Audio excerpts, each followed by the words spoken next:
you ready for the word? Today we're going to once again talk about how we count the days, the weeks, and the Sabbaths from first fruits to Pentecost. I say once again because we've gone over it many years, several years in the past. But since we're all new to Torah, as Zach Bowery likes to accurately point out, then it's necessary that part of our observance of Yahweh's holy moedim involves instructions on how to mark them, as well as how to keep them. So I remember when we first started looking into the moedim, I remember how extremely difficult it seemed to be, how sometimes it was difficult. At first, in our journey from being a Word of Faith church to the Assembly of Yahweh in North Alabama, Yahweh's call to us was a very simple call. His call was, come out of Babylon, yes, sir, so that you do not partake of her sins. So we set out to do that. We first forsook Babylon's way of celebrating the resurrection. Come on. Once we understood that Babylon's way was about Tammuz and Ishtar.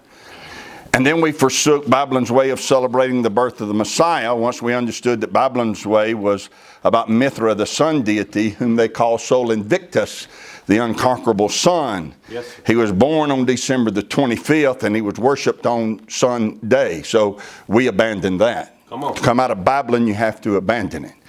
And then we also forsook Babylon's day of worship once we understood that Sunday was set up by those who worship sun gods. Yes, sir. And we saw that there is no biblical instruction changing it to Sunday. None. Instead, it's easy to find out, if you want to know, it's easy to find out that it was changed at the Council of Nicaea and reinforced at the Council of Laodicea. It was all part of Constantine and the Roman Catholic Church popes doing. It had nothing to do with biblical instruction.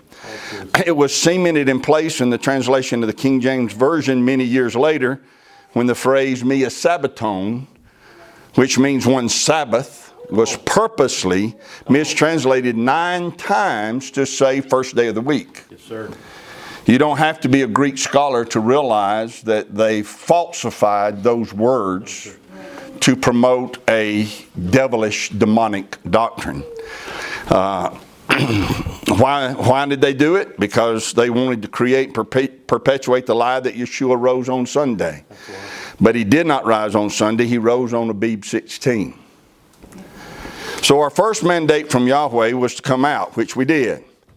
Once out, then he began to speak to us through his word about his holy appointed times.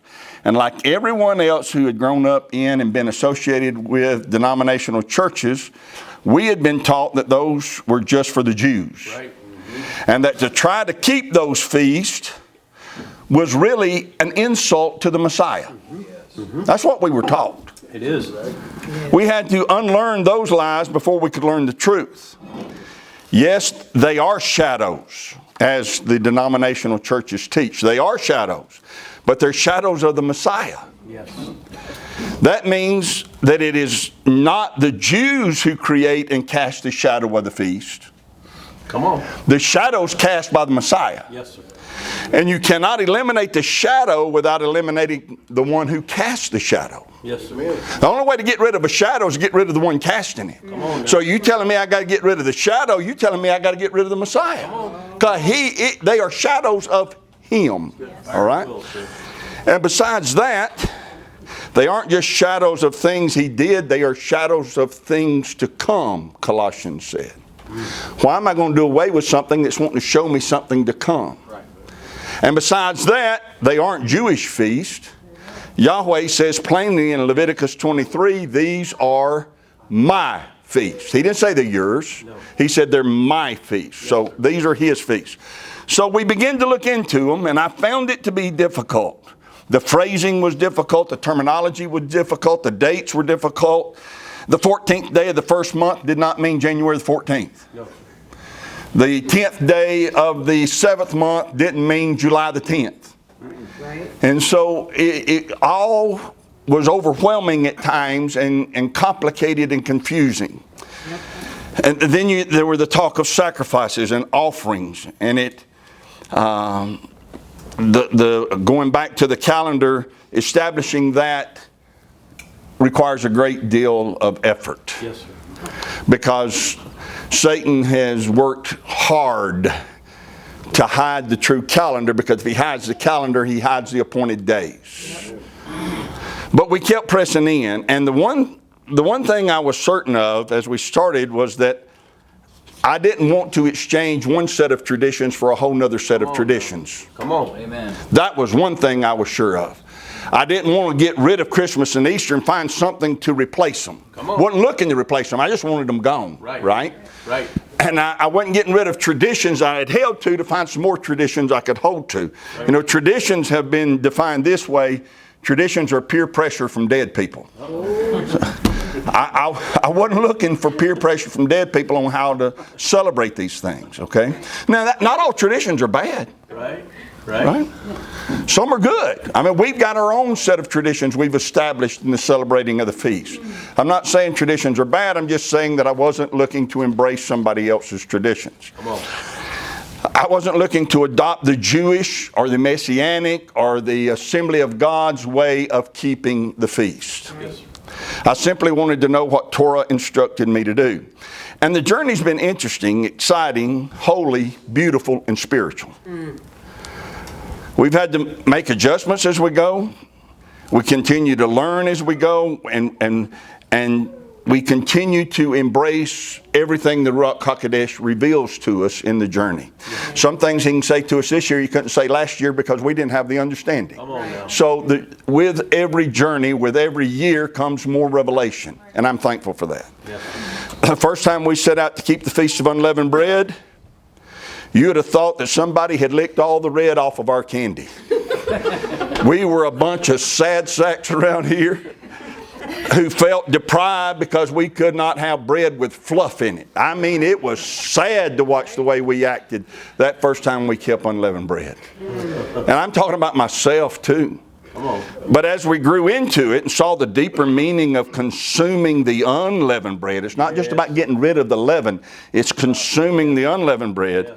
That feast becomes a joy and a beautiful, powerful reminder of how we are to commit ourselves to always remove doctrines that contradict Torah and to embrace and consume the truth of Torah. So, as we have had some less than fun unleavened breads in our past, we've also had some less than fun Sukkots. There were some Sukkots that were just anything but fun. But we've also had many powerful, amazing observances of Sukkot. It's our children's favorite time of the year. People are always afraid of giving up Easter and Christmas because what did it do to the children? Introduce them to Sukkot and watch what it does. Right? They will love it. It's been a journey of learning amazing things about our Messiah through these holy appointed times. Today, what we're going to do is go over again, as I said, how to count to Pentecost. So let's read our text. So we'll begin in verse 1 of Leviticus 23. And Yahweh spake unto Moses, saying, Speak unto the children of Israel, and say unto them concerning the feast of Yahweh, which you shall proclaim to be holy convocation, even these are, what? Say it out loud. My feast. Not some feasts I want the Jews to keep. These are my feasts. Well, two conclusions every believer has to come to when they read those two verses is this. Number one, if you don't know you are the children of Israel, you're in trouble. If you're still a Gentile, you're in trouble. That's true. I am a former Gentile. Come on. I'm not a Gentile anymore, right? True, we are the children of Israel. You can't partake of her promises till you get grafted in, and Abraham becomes your father. Right. You cannot partake of all the promises in the Scriptures until you get grafted in. All right? So we are Israel. So when it says that speaking to the children of Israel, it's speaking to me. Come on. And then you have to notice it says these are Yahweh's feasts, not Jewish feasts. The irony of those who celebrate Satan's feast of Halloween and Babylon's feast of Christmas and Easter, refusing to keep the biblical feast because they're too Jewish, is blatant, is too blatant to ignore. Yes, sir. That's irony, isn't it? It's ironic. Oh, that's too Jewish. I'm not going to do that. But they don't have any problem with Babylon's feast. And they don't have any problem with Satan's holy day. Wow. Right. They bring it in quickly. That's true. Right? Steve, why don't you do Christmas? Well, it's too Babylonian for me. It's too satanic for me. That's why. Come on. Right? Well, Steve, why do you keep the feast? Because they're Yahweh's feast. And I worship Him and I follow Him. That's why. It's as simple as that, isn't it? Yes, sir. Let's read on. Leviticus 23:3 establishes the seventh day as the Sabbath, a weekly holy moedim. Leviticus 23:4-8 outlines for us the pattern of Passover. When you take it and combine it with Exodus 12, you'll see a pattern that Yeshua fulfilled every minute detail of in becoming our Passover lamb. Yes, sir. Yes, sir. In verses 4-8, you also see that unleavened bread gets joined to Passover. You cannot separate the two. As we said before, you can't just take the lamb without committing yourself to consume truth. You can't do it. So unleavened bread and Passover are joined together. Abib 14 starts Passover. Abib 15 is the first day of unleavened bread. Abib 21 is the seventh day of unleavened bread.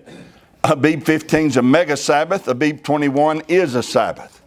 In verses 9-14, it outlines for us first fruits. We're told that first fruits falls on the morrow after the Sabbath. And since the first Sabbath of unleavened bread is the context, and since it is the only Sabbath that allows us to establish the amazing pattern revealing the resurrection of Messiah, we have to conclude that first fruits then falls on the day after the first Sabbath of unleavened bread, which would mean first fruits falls on Abib 16. Leviticus 23:15 says this, "You shall count unto you from the morrow after the Sabbath, from the day that you brought the sheaf of the wave offering, seven Sabbaths shall be complete." So, here's further instruction stating to us that at first fruits we're to start counting toward Pentecost, which we have concluded starts on the day after the first Sabbath of unleavened bread, which would mean we start counting on Abib 16. Did that make sense? We start counting toward Pentecost on Abib 16. So by that instruction, we declare that today is day number 8. We started counting on Abib 16. It brings us to today, this Sabbath, and we are at day number 8 in our count. Let's read on. Verse 16, "Even unto the morrow after the seventh Sabbath shall you number 50 days, and you shall offer a new meat offering unto Yahweh." Now we have more information being given to us. We're going to not only count 50 days, we have to keep up with 7 Sabbaths.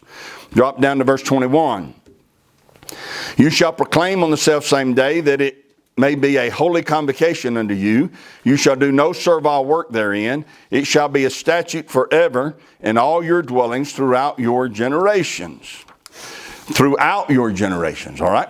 So to get the full picture, we need to read one more passage. You can keep something in Leviticus 23. We'll be coming back there, but we want to read Deuteronomy 16.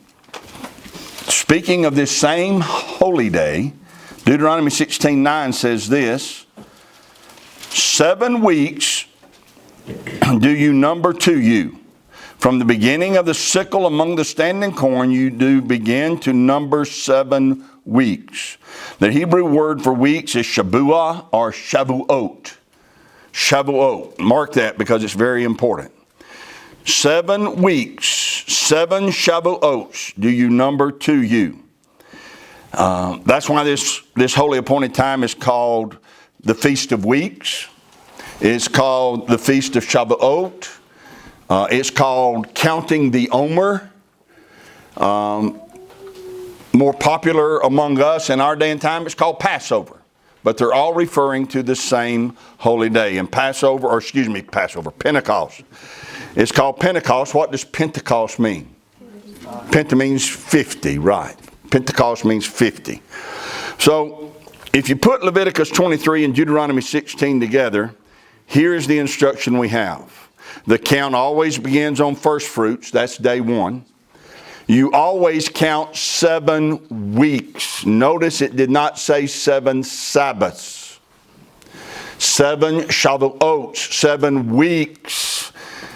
It says there will be 7 complete Sabbaths in Leviticus 23. But here in Deuteronomy 16, we're being told to count the weeks, not the Sabbaths. So we count days and weeks, and we make sure we have 7 Sabbaths. How long is a week? 7 days. What if it starts on Tuesday? How long is a week? 7 days. What if it starts on Friday? How long is a week? 7 days. 7 days, right? So that's the reason we have that specific instruction in Deuteronomy 16. You will count 7 Shavuots, 7 weeks. Deuteronomy has given us a clue that the count can start on any day of the week. But no matter what day it starts on, we're to count 7 Shavuots, or 7 weeks. So here's the instruction. I'm going to keep going over this several times today. Here's the simple instruction we're getting. Because I told you it was complicated till I started looking at it and just letting it say what it says. Come on. When you let it say what it says, it's simple. Yes, sir. Here's the simple instruction. Start counting on first fruits. Count 7 weeks. And there will be 7 complete Sabbaths in your count. And you go till you get to 50. That's as simple as it can get. All of that makes sense. Where the confusion and the disagreement comes is found in verse 16 of Leviticus 23. So let's go back there and read it again.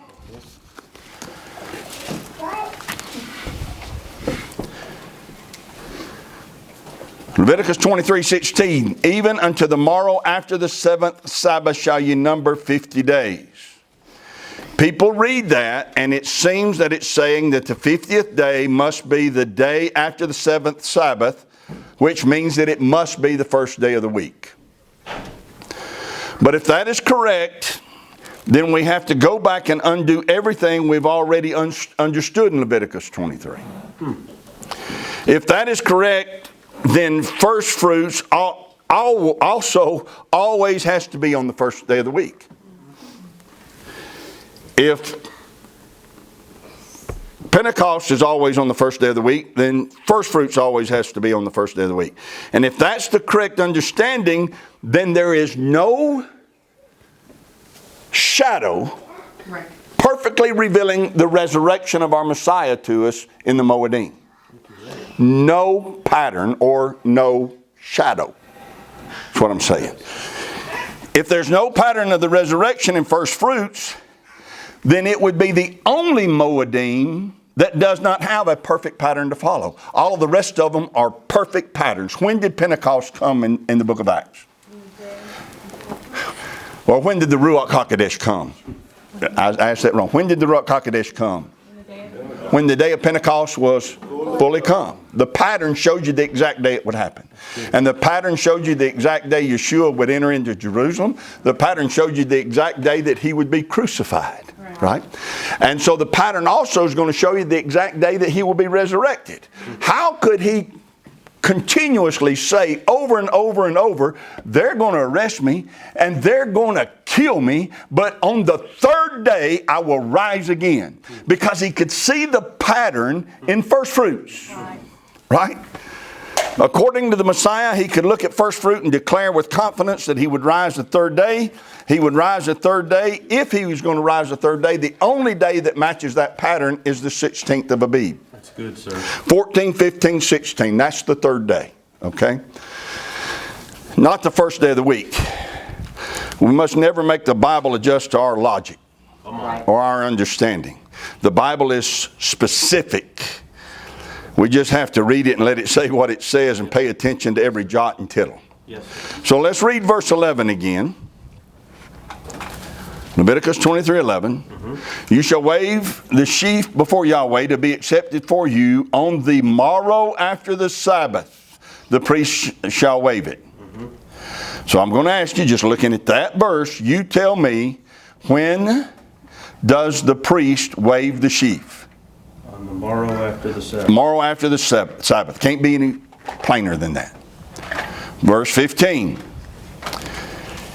You shall count unto you from the morrow after the Sabbath, from the day that you brought the sheaf of the wave offering, 7 Sabbaths shall be complete.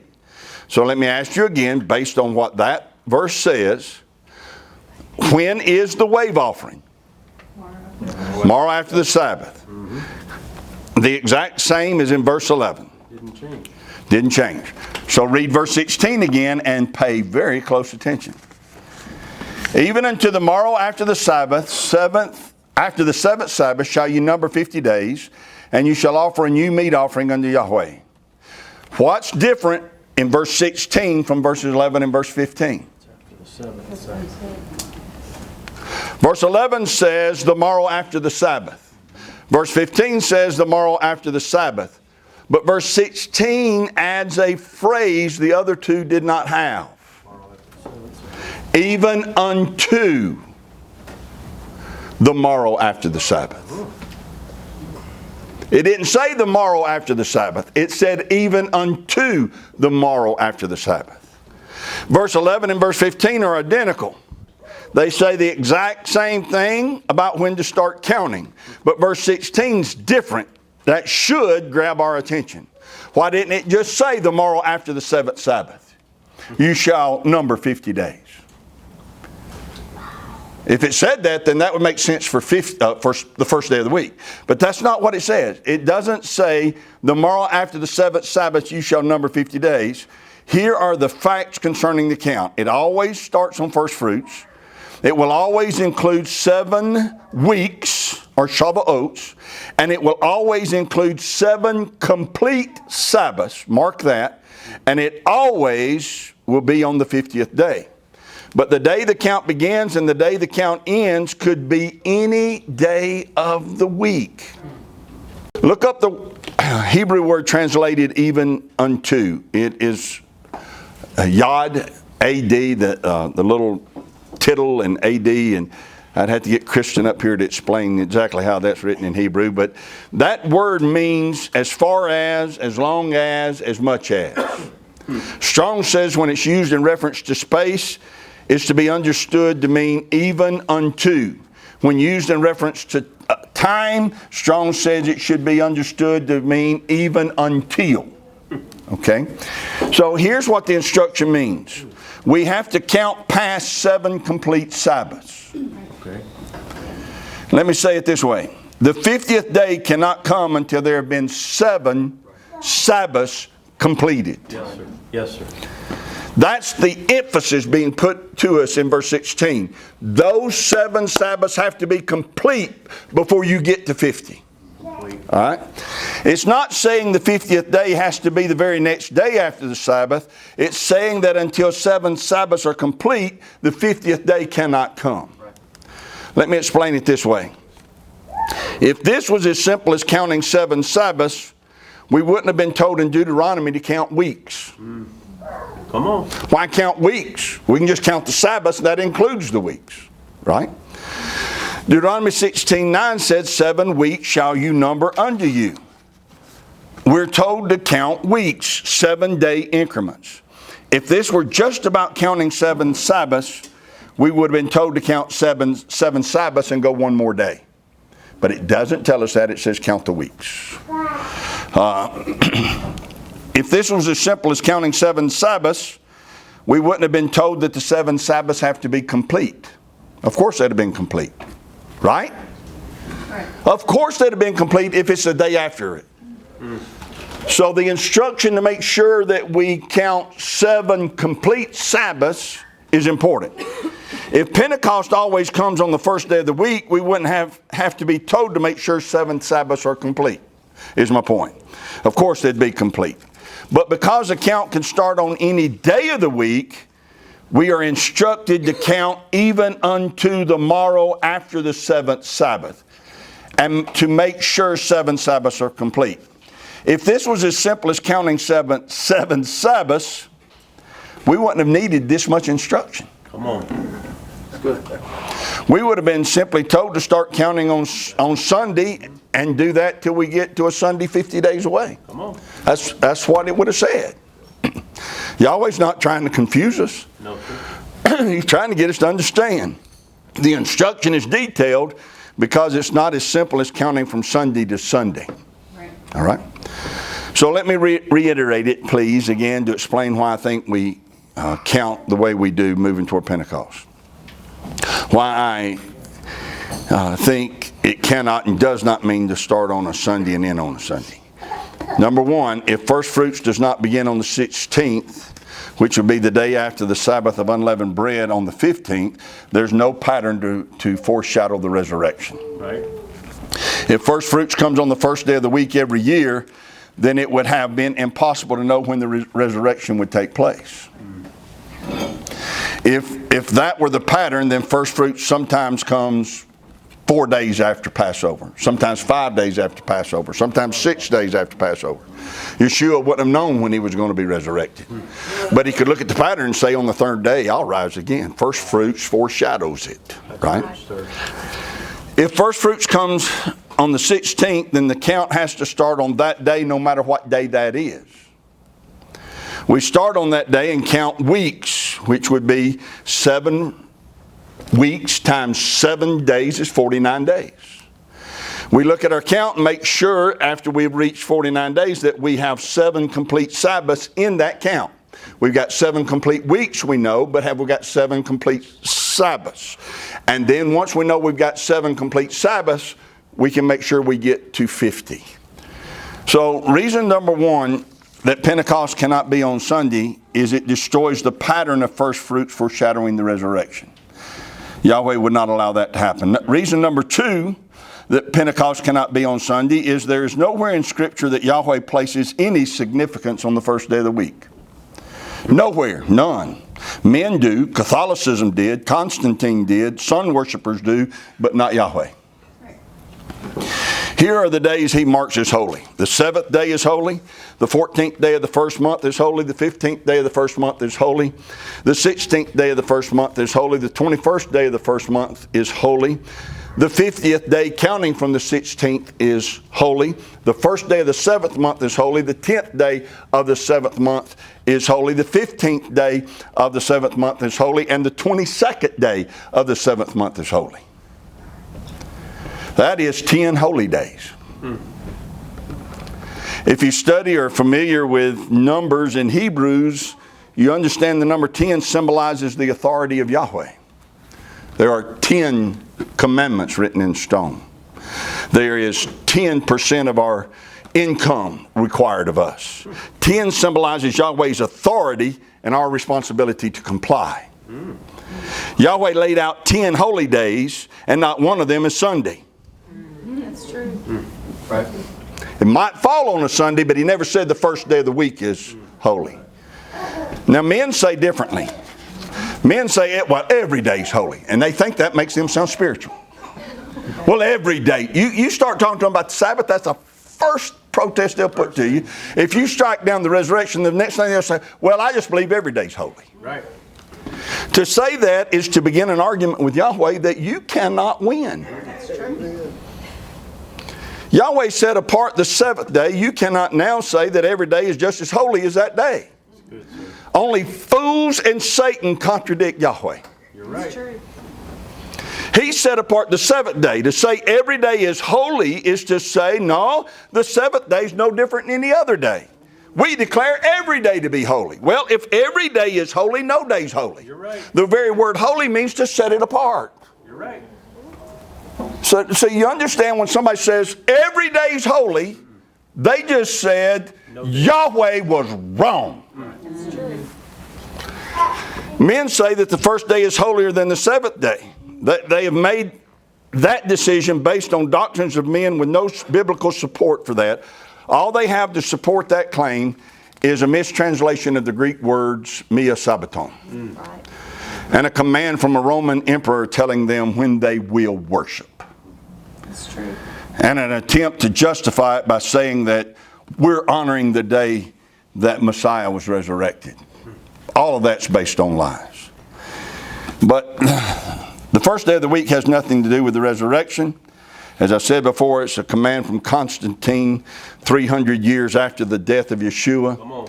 And it wasn't made to honor the resurrection. It was made to make all men everywhere worship on the day that honored Constantine's sun god. Come on. Men say that December the 25th is holy.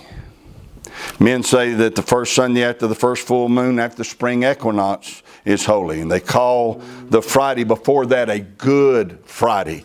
And they call the 40 days before that 40 days of Lent. And they make those holy days. But none of those things can be found in or defended by Scripture. None of them. So I cannot see any other way to count toward Pentecost than to pay attention to what Yahweh calls holy. Come on. Right? And to do it His way. And we have to start on first fruits. I cannot see any other way to start the count than to start on the 16th day of the first month, the month of Abib. I am certain that it's not difficult at all to know exactly when first fruits is to be celebrated. And therefore I'm confident that it's not difficult to know when Shavuot or Pentecost will come. I am certain that first fruits is not to be celebrated on the morrow after the weekly Sabbath. It's to be celebrated on the morrow after the Sabbath of unleavened bread, the first Sabbath. That means that Yahweh did not set His appointed time up so that it would be celebrated every first day of the week. All right? And I'm certain that Pentecost is not to be counted from a first fruit celebration that's kept on the first day of the week, thereby making it fall every year on the first day of the week. That is something men did to align themselves with the declarations of Constantine and Roman Catholic popes. Study it out for yourself.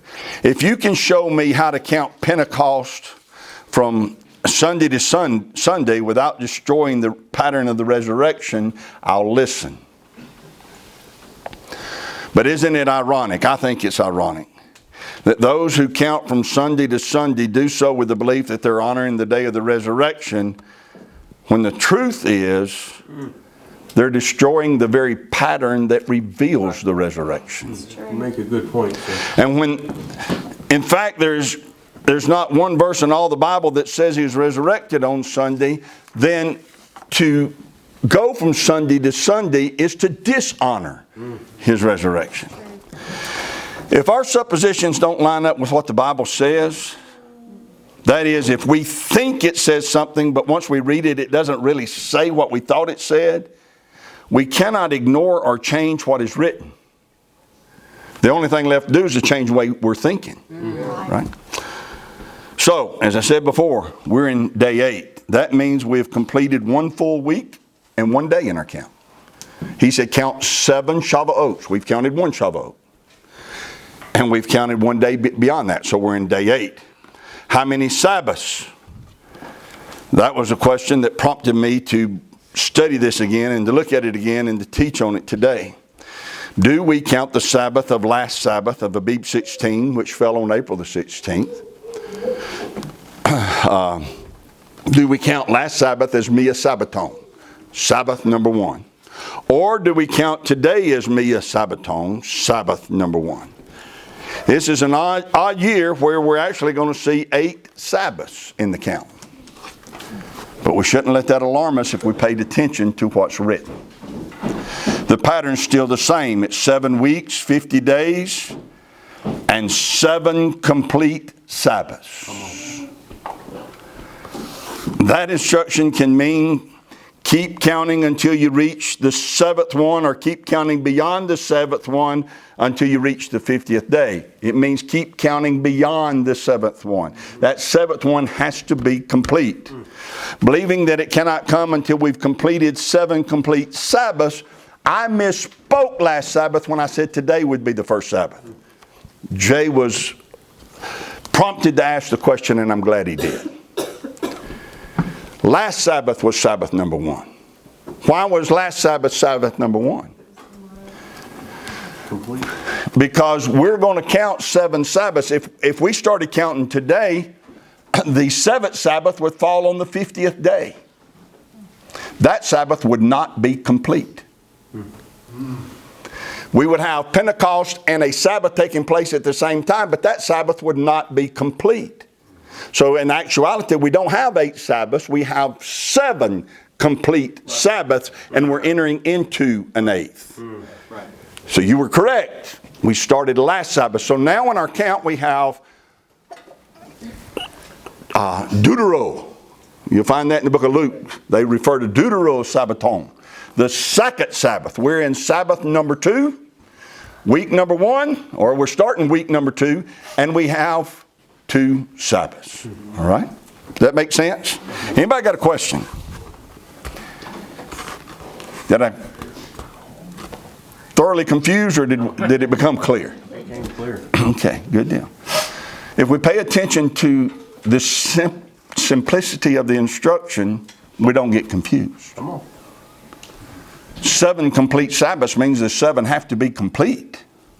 That's what it means. Once they're complete, then we can look for the number 50. Yahweh bless you and keep you. Yahweh make his face shine upon you and be gracious to you.